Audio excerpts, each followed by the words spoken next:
Hey there! Oh, what's this? Just the most incredible video game podcast. Oh, the hosts? Two dudes chiseled from the highest peak of Gamer Mountain, Tim Shortell and Val Janvier. Oh yeah! Welcome to the Couch Jockeys.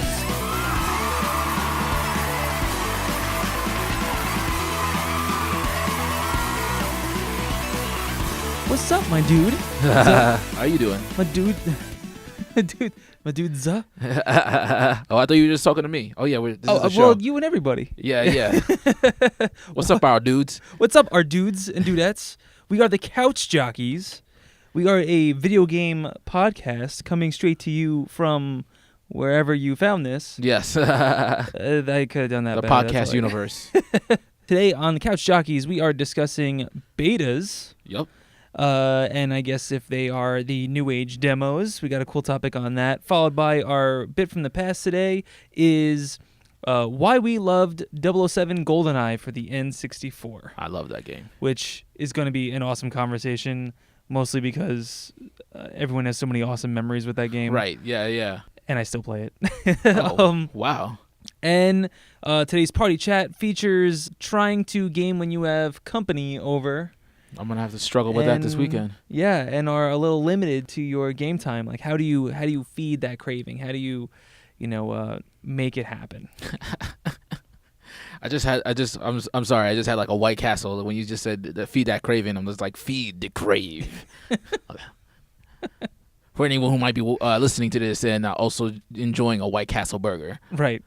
Which, based on all the research we didn't do, there are many White Castle eaters among our it's found that 76% of Couch Jockey podcast listeners enjoy a White Castle burger.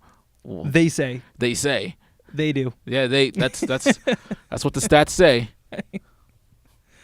Let's get it going.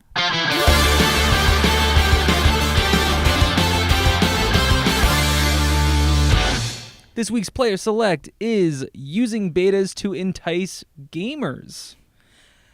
The question is, did you end up getting the game after testing it out? Val, what's your story on this? Yeah, I mean, this is the question that I threw out there. And funny enough, I would say 95% of the time, it did not entice me to get the game, which is odd because like I would find myself having a conversation with people who eventually did buy the game and trying to engage in that conversation. Like, oh, I got Battlefield, and I'm like, oh, Battlefield 1, yeah. It's like, did you play it? Oh man, yeah, I played the beta. It was awesome. Did you buy it? No. It's just like it just makes me sit back and be like, well, why is that? You know, and I remember talking with you about this earlier, and you said like you've actually just buy games through word of mouth. So it makes me think like, are betas like, is it always just 50-50 the chances of people buying a game, or am I just like in a secret class of my own?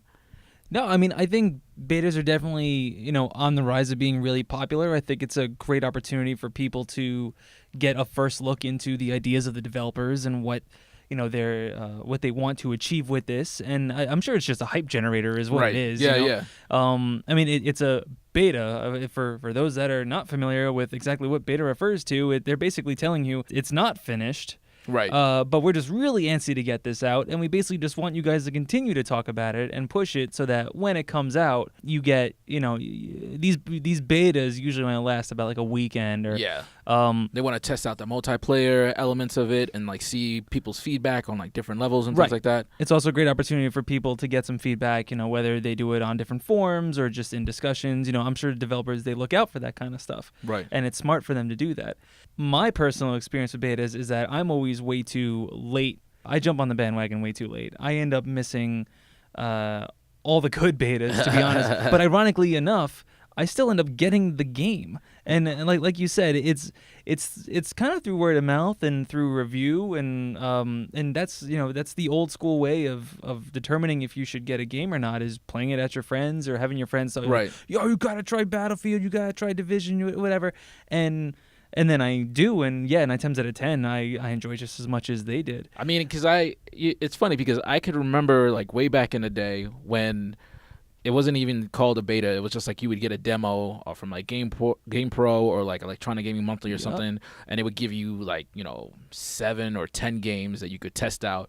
And I would say most of the time, like I would buy those games, and it was one of the things that like influenced me when I was like going to college. I was like, is it possible like for work that I could beta test at like a company? Because it is. Yeah, it is. It is, and it's still possible. Like I think like one of the most interesting things about the video game industry is like you don't just have to be a developer or a publisher or create the games. Like you could be the type of person who like just plays the games before they're even like ready to hit the market. It was like a child's dream job back in the day. Exactly. When you found out. I mean, you didn't think about what kind of business hours you would get or how often, or what you get paid, whether it was in candy or in a free game or something. But just the thought of thinking that you could just play games. Yeah. I mean, and then upon like looking into it, you find out like you're not just playing the game. Like you have to like they'll put you in a certain part of the map and tell you like try to see how far you can run, see if you can like keep on jumping, keep on using this one particular weapon in a particular way. Like there's specific things that you have to do to be like a good beta tester. Right. So I enjoy the fact that like now I don't have to wait for a magazine to mail me a disc. Like I could just wait until they say like, oh look, For Honor, there's like an open beta for it.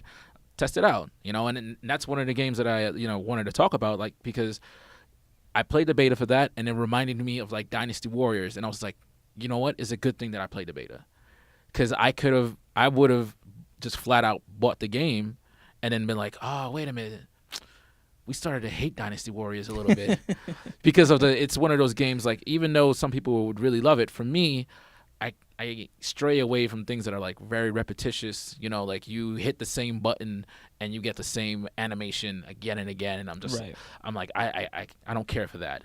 And having a bunch of like weaker opponents come towards you that you can like slash and kill away easily, I'm like I don't know. I'm gonna wait for our coworker Dan to let us know how he feels about the game, because he was really into Dynasty Warriors, and I think he secretly is a Viking. He's just not telling people. Yeah, he is quite Viking-like. Yeah, he's definitely a Viking. So he's just looking at his brethren and seeing how they fight on the field back in the day. We all have that one Viking friend. This Viking friend is Dan. Yes, for sure.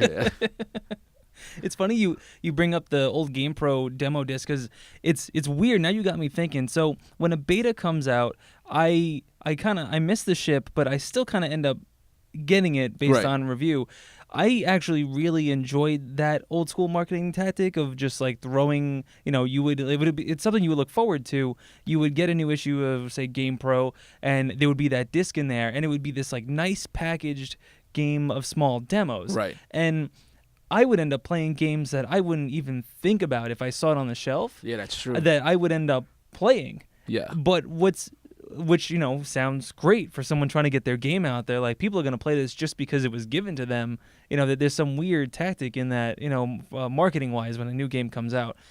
What's funny to me, though, is that you said that you ended up getting the games. Right, yeah. I felt, at least when I was younger, we're talking like PlayStation 1 days maybe, when Game Pro was still doing that kind of stuff, I didn't buy those games because I just kept playing the demo. Because, when I was much younger, I wasn't looking for that fulfillment of the full game. Right. Because if I can play Ready to Rumble Boxing on the Dreamcast, if I can play Ready to Rumble Boxing 2 or whatever... Yeah. And as Michael Jackson or whatever that is ridiculous. But it's like, again, if I'm 8 years old and I get access to that, I just keep playing the demos over and over. When Dreamcast first came out, I got the demo that had Ready to Rumble Boxing and had Sonic Adventure on it, and I ended up getting Sonic Adventure because you can't play one level on a Sonic game. No, yeah, especially Sonic Adventure, and you gotta be like, get all those that's maps. it. I mean, maybe it is a thing of now I'm just looking at the mentally, what do I have time to play? Right. Perspectives change as you get older, and you're that's because when I had like the PlayStation 2, whenever a demo came out, like I think it was one of the reasons why I got like Driver. like I wouldn't have known about that game, or like Siphon Filter. Right. Like these are games like you read about them and you were anticipating when they were gonna like finally like come out, and you got a small taste of them, and you're like, okay, I want more. And now I get the same thing, and I just like, I can remember what was another Doom. Like Doom, they released an open beta for it recently, and it was pretty legit. I think I may even go back and get it, but I just don't. I can't even wrap around my head why I didn't. And surprisingly enough, like one of the games that I actually like tested out and ended up buying, and it's a game that I, at certain points during this podcast, people are gonna hear me curse it out. Is Destiny. I played it. I played it when it was on the 360, and like they gave you a small map. Like you basically play like one of the first stories when you're introduced to the game, and I'm just like, all right, Bungie, you got me. Forget Halo. Like, oh, damn it. This is cool. Yeah. Crap. Yeah, exactly. Like, oh no, there's another $60 that I'm gonna have to spend, and then I ended up like, buying the game, and then at the end of it, I was just like, damn you, fucking Bungie. I still love Bungie. I still love you guys. Once Destiny 2 comes out, I'm probably gonna still get it. I'm almost dreading when that comes out. Not for any negative reasons. I'm actually, I know I'm gonna end up getting it. I know it's gonna be a whole big thing, and you know what? I look back at our list, and I did play Star Wars Battlefront beta. I did play that one. All right. I'm realizing I did it. What's funny is that when I experienced that for the first time, the loads took forever. The online, servers were crashing constantly. Yeah. I mean, it was a big deal, and it was in beta, so there were a lot of issues, and it did affect my first impressions of it. Although I shouldn't expect, I should expect the condition of a beta. So I played it, and I was like, this is kind of just like Battlefield 4 with a Star Wars skin. I'm not really into it. And that was it. And I laid my judgment on it. Well, come maybe a year later, I bought it because I started to play it again after it had been polished. And I was like, I'm in the middle of playing Battlefield 1 when I got this. And I was like, this is actually, these two games are nothing alike. And I'm kind of into it. And now I play it like on the reg, and it's great. Like, it's weird how the beta almost gave me a foul impression of it. Okay. And, then the reviews came out about, there's no campaign, about there was, all this controversy about this big Star Wars game. But a year later, I got it a little bit cheaper. It was a little more incentive. Yeah, sure, I'll try it. $20, whatever. It's online. And it's awesome. It's actually a lot of fun. Did they expand on the campaign? Because that was actually I played the beta for that as well, and that was one of the main reasons where I was just like, no, there's still no campaign. It's essentially just a multiplayer thing, and they throw you again similar in Battlefield fashion, but not a Battlefield game, if that makes any sense. Okay. They did a really good job of keeping the Battlefield and the Battlefront franchises far enough from each other that you can play both games and feel like you got a different experience. They don't want to compete against themselves, Yeah. But yeah, it actually, despite the beta actually throwing me off, it's weird. I guess the result of this conversation is like the betas are great. Yeah. But it doesn't determine a goddamn thing. Right. Yeah. Because I mean, because sometimes it's a positive in making you realize like this is not the game for me, and it's it could be a deterrent, and then things, of course, with how games are now, they end up like releasing more things and like taking things out that most of the community says like they don't like, and then changes the whole game, and then you end up buying it at the right time, and then you ended up winning out. Yeah, no, I say it's smart. I say keep the betas, keep them rolling. Oh yeah, I love them. I'm not gonna stop playing them. Oh yeah, no. No, wait till they don't give them any weird ideas. Wait till they start charging you $2 to try the beta for the weekend. Oh no.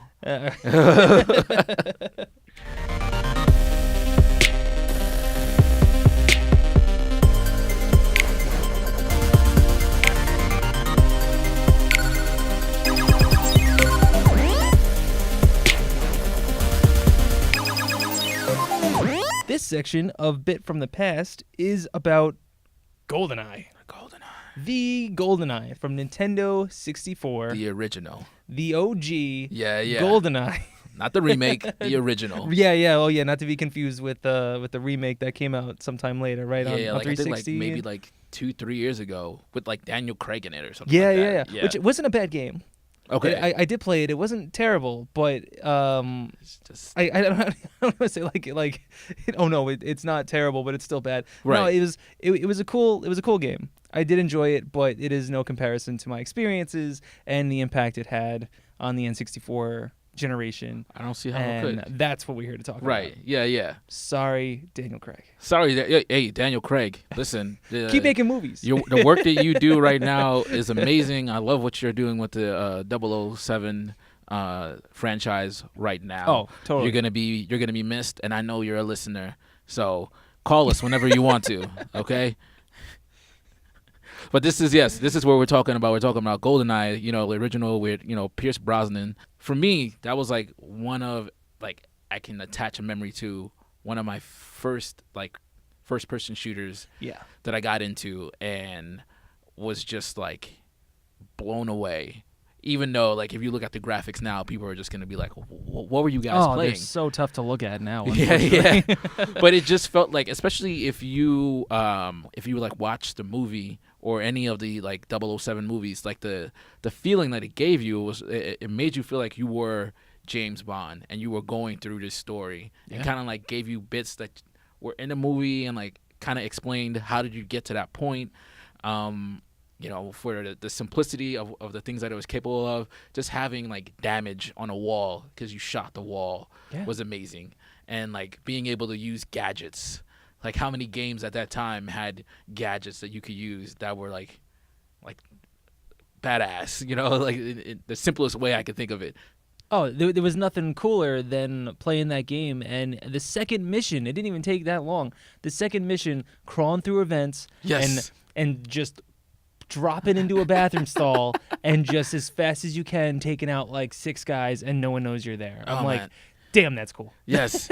Like I mean, not even to say surprisingly enough, but it's like a game that it also had like elements of like stealth. You had to like sneak around and like you had to like pick your targets correctly, and there were booby traps that you had to like get out of the way of. Like it was man. The train and the cradle, the last thing, which which was still kind of hilarious because it still had its like restraints as only being a Nintendo 64. I'll never forget the very end of that game. But the reason why I'm laughing is the moral of that story was that you basically had to like get down to the very last part to shoot the guy at the end. Right. But it'd be really easy to miss that ladder and you would basically just fall to your death.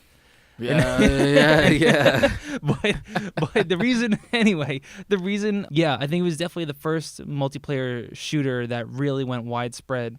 It was a huge landmark for everyone in our generation. So it did even better for, or I should say, I think it was awesome for people that were going into college because they could say like, "Hey, remember you want to play some Smash Brothers? You want to play some Goldeneye?" And everyone's like, "Hell yeah, I want to play." Like, who doesn't want to play like, Goldeneye? Yeah, like that makes an awesome game. I think the music was essential. The blood effect, whether it was just those like little paintball gun, Oh yeah, man! I remember when you could unlock that. Yeah. Like paintball mode. The cheats. It was a great couch co-op. The controls were seamless and super easy to use.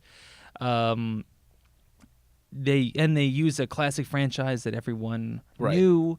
Had to be. It was just awesome in every corner. And then as people got more and more creative, it got silly, but it was still fun. Like where you'd play, 4-player co-op, couch co-op.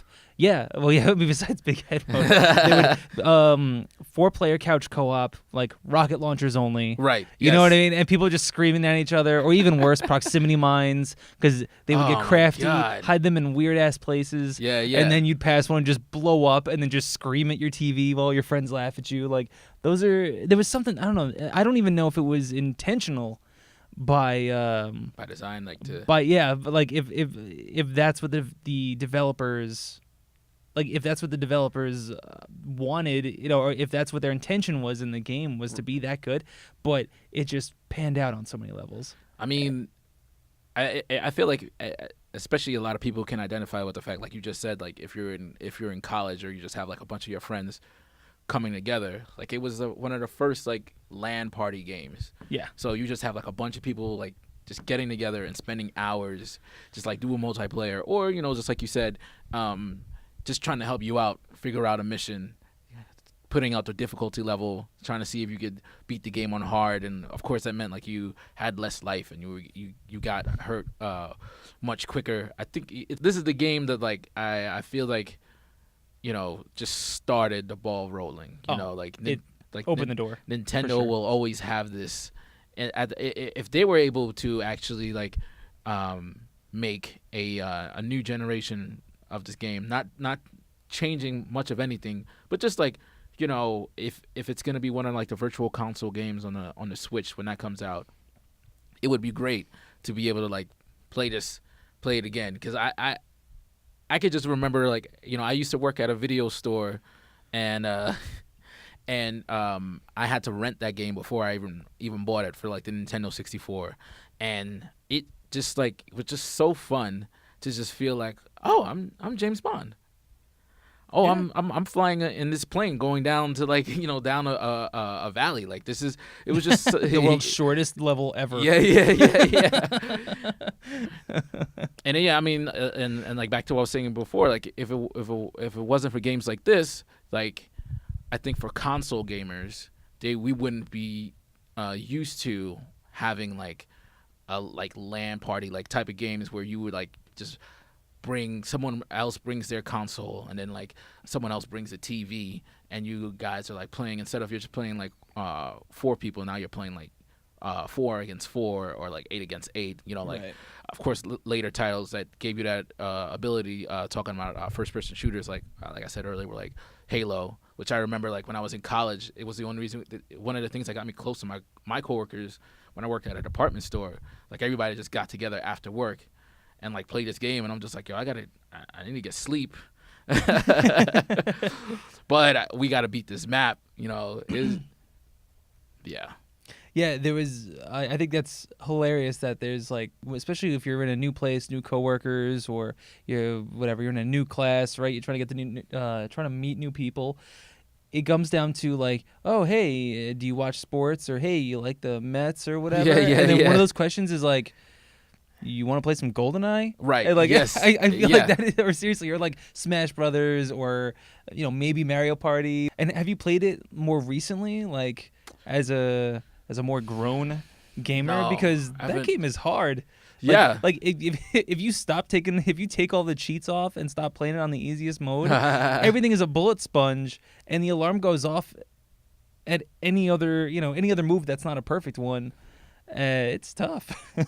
Yeah, I mean, and you're a spy, so are they treating you like you're a spy, despite all the gadgets that you may have? You got to remember, spy who can't climb ladders. Yeah. You better make sure that your reticule is pointing correctly when you try to come down a ladder, or you're gonna fall to your death. Yeah. But yeah, you're as 007 James Bond. Like you're not wearing a bulletproof vest. This is something that you can get later. Like picturing the game right now, like you look at the left, and that was like your regular life, and it was you had like the armor side, and it was like orange, incorporating the watch, which was so cool. Yes, exactly. And then oh man, that game just said so many smart things, like you said, like with the proximity mines, or if you had trip mines that you could just like set off whenever you wanted, like C4 the remote mines. I mean, do you remember the nervous breakdown you would get trying to escape the train at the end of that level? Because they would be like, you had to like laser off like 30 like plates around the exit on the floor. Yeah. And you only had like a minute to do that, and like the controls are really good, but like you had to like put just the right amount of pressure on the joystick to get the right angle to get the laser to work.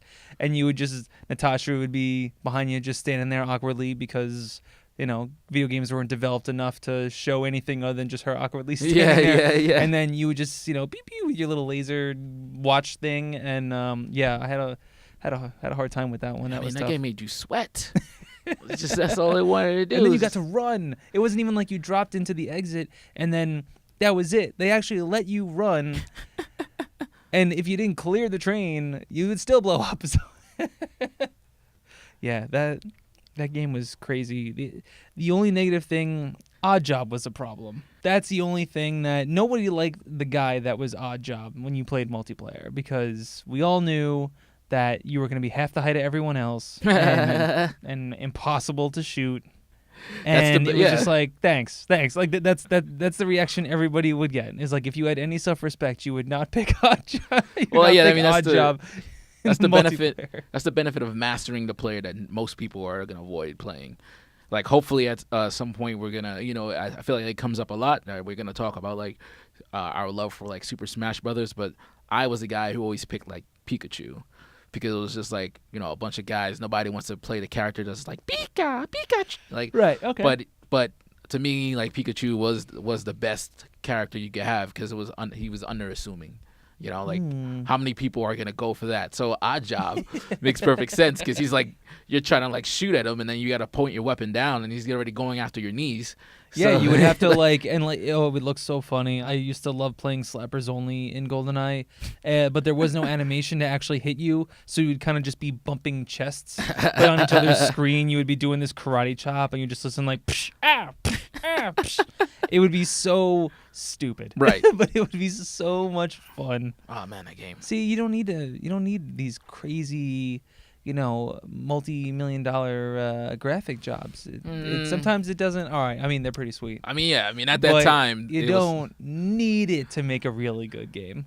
Agreed. Yes, that is true. Like if there were, like for Spectre, which was like one of the last James Bond movies to release, if they went off to like the original makeup of keeping it as a first-person shooter, not third-person, so make you feel like you're James Bond and maintain some of the elements from Goldeneye, then I could see where you're coming from for sure. But you can't do that now. Like the simplicity, the standards are too high. Yeah, the simplicity of the game is not because they didn't try hard. It was because that was like the best that they had at that moment, and that best was still, we're talking about it. Yeah, that's how incredible it was. Right. But if you just do everything that they did at that point, like again? With the level, again with like the level design and like the gadgets that you have and like the weapons that you're able to get, people will just be like, did they lose their minds? Or like, I mean, who doesn't love a good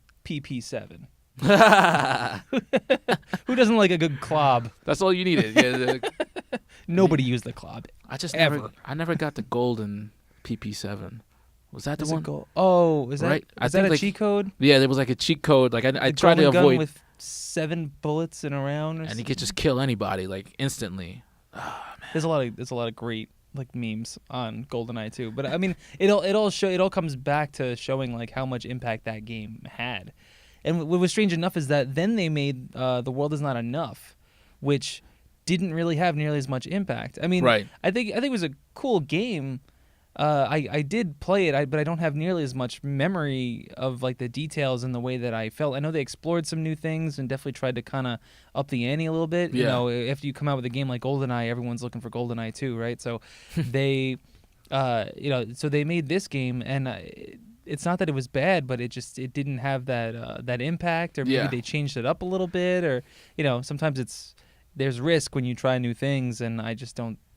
It just did not have the takeoff that I 100% agree. Like Goldeneye had. I remember playing I think 2 other Goldeneye games, not Goldeneye, 2 other like James Bond games that came after Goldeneye, and they just didn't like grab me the way. And it's testament, right. that it hit people so hard that we can only think of like, all right, like how many other first-person shooters came out on the 64?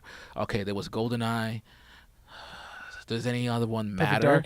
Yeah, I know Perfect Dark came out, but it was just like, I played Perfect Dark for like a second, but I always went back to playing Goldeneye. I mean, I'll still play Goldeneye now. Like, I'll have friends come over and break out the old system, set it all up, and it looks horrendous on on an HD TV. But you don't think about it. You kind of get over the graphical difference, which that does bother some people. Sometimes it's hard to play old school games. There are some games like Mario where it's like no matter how old and 8-bit and retro it looks, it's very easy to look past. But for some reason, the Nintendo 64 graphics do not age well, despite how big of an impact they had on our generation. Well, yeah, I mean, like if you think about like if you have like one of the just a current TV, like the 64, what was it, like maybe a VGA or Yeah, a they were VGA definitely cable set together, up for a very different television. Right, so you it's almost can't compare. So it's gonna happen. Right. If my mother did not give away my Nintendo 64, I probably would be just like you. And like when people came over, like, hey guys, guess what I got, and then pop it in, but fall into the same issue of like, oh, I don't have an old TV with like a CR tube, like I need an HDMI cable. Where's the port for that? Right.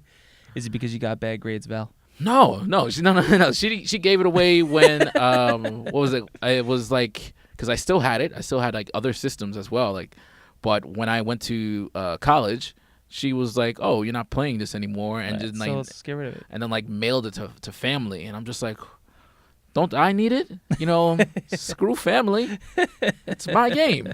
Yeah, if anybody out there has a Nintendo 64 that they're just not using anymore, and we know a guy, and it happens to have GoldenEye, you can send it my way. I'll send you a check in the mail.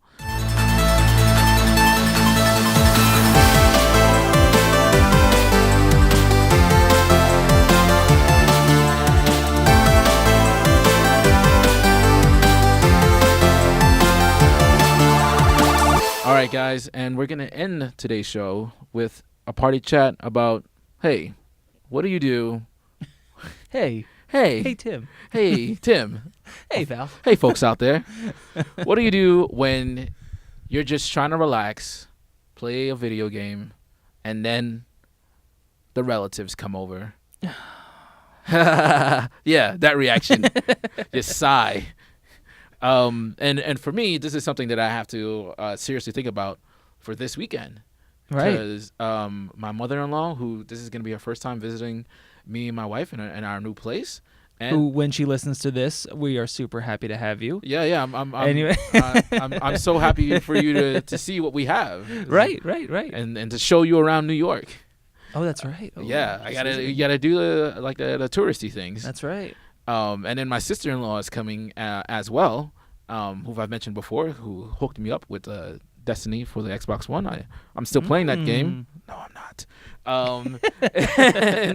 And my thing is, when you have your relatives come over, you have to put on pause your gaming time. And I'm still trying to get through Metal Gear Solid 5. I'm in Chapter 2. I'm doing really well. Is Chapter 2 far? Because it doesn't sound far.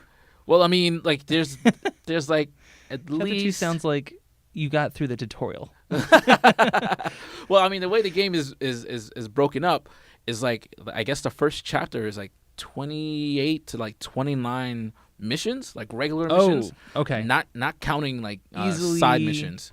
Easily misdirecting. Yeah, Okay. yeah, that's what I mean exactly. Because at the end of that, when you finish one mission where you're like against like Skullface, like you think like it's so epic and everything is done, and like they do their credit roll, and it's like a credit roll for like a good like maybe like three minutes. I'm like, oh, is this the end of the game? Like even my wife when it was happening, she's just like, that's it? Yeah, exactly. Like she was like, oh, you finished this pretty quickly. I was like, this can't be the end. Because not only playing Metal Gear as long as I have, I know that there has to be some epic, strange moment and like a cutscene that lasts at least 45 minutes where I'm like just holding the controller and doing absolutely nothing, just zooming in the camera. And then after the credits roll, they're like, oh, and next in Chapter 2. I'm just like, what? Next? And now I have to... Which now just sounds petty. now I have to put these moments on pause, and I have to think like, okay, like what am I gonna do to fill this hole in my soul? Right. It's not like you can, just fire it up while they're hanging out in the living room, and then your wife's gonna be looking at you like, hey Val, maybe let's do something we can all do. Yeah, I mean everybody would be very confused if I'm in a living room and everyone is like around having a conversation, and I'm playing this guy running around the screen with blood all over his face and his body. They're just gonna be like, isn't there anything better? you could be watching or doing is I think there's an episode of Real Housewives of Atlanta on that we could watch. Right, maybe we could watch that. Yeah. Like I think there's a new episode of The Bachelor. I'm just like, man, I don't want to watch The Bachelor. I want to be Big Boss. So what do you do to resolve this issue? Because like for me, when we first brought up this topic before we started recording, I actually kind of took it as, well, if I got relatives over, I'm probably not going to game, and it's just something I'm going to have to accept. But that's just me personally. You're a less selfish man than I am. And maybe that's just, maybe that's just because I'm not currently like fully emotionally invested in something, or right. maybe which is actually very possible. I don't get to put the time into RPGs especially as much as I'd like to. But I also don't really have people stay over for really longer than a night. So I'm not a very good example. Yeah, 3 nights. So man. This is really more me asking you and all of the, and our audience that right. Relates. What do you do? Like, do you have options or are there no options? Well, yeah, I mean, I know, like I have Super Mario Run, Okay. So I'm gonna be mobile gaming for a little bit. Does that count though? I mean, I think it counts. I beat the tour, which is like the main game where you just run around and like there's 3 levels and then there's your boss level. Mm-hmm. So I've completed that for the first run. So I can go back and like you can do each level like 2 more times. So, right. Because there's certain areas where there's like new coins. So I'm sure the same thing happens with the boss level. So that gives it its replay value. Candy Crush? No way. I've never played those games. I don't get the obsession.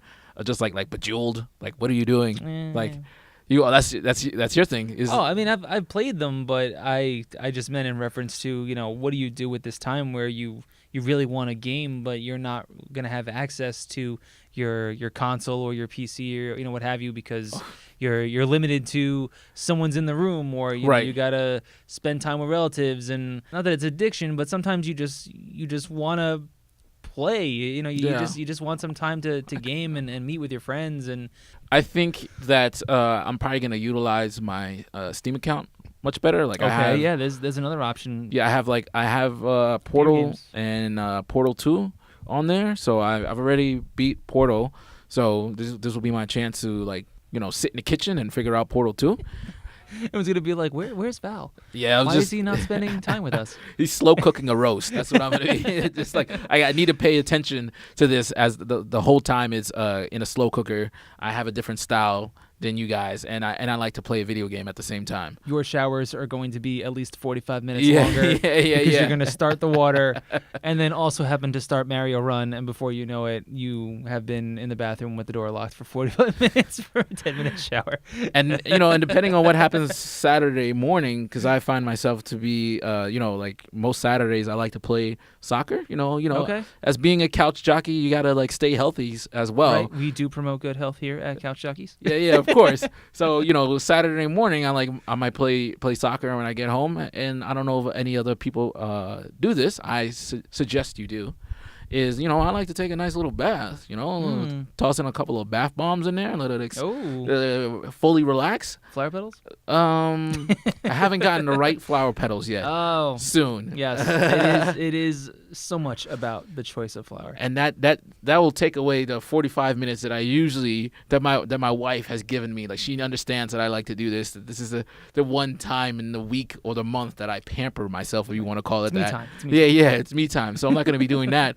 And yeah, I think Steam is going to be my friend, or I'm just going to try to find a bunch of, which I've started to notice recently, and I'm sure other people have as well, that a lot of websites have online emulators. So you could just so you could just go somewhere and in the browser you could just be playing Super Mario or Tomb Raider, just some old school game. So I'll probably I'm probably, after this recording, I'm gonna look up, hey, where can I play Super Mario in my browser? Yeah, this was a good I'm glad you're having this epiphany. Yeah. It just dawned on me. It's just like, because like if I want to get something on Steam, like Steam has like a large library of games. Sure. Yeah, but if I don't want to like test out like some new independent title or like drop $7 on something that I've never heard about before. Right. There's so much. And unfortunately, like as a Mac owner, a lot of the games that they have available are for PC. Sure.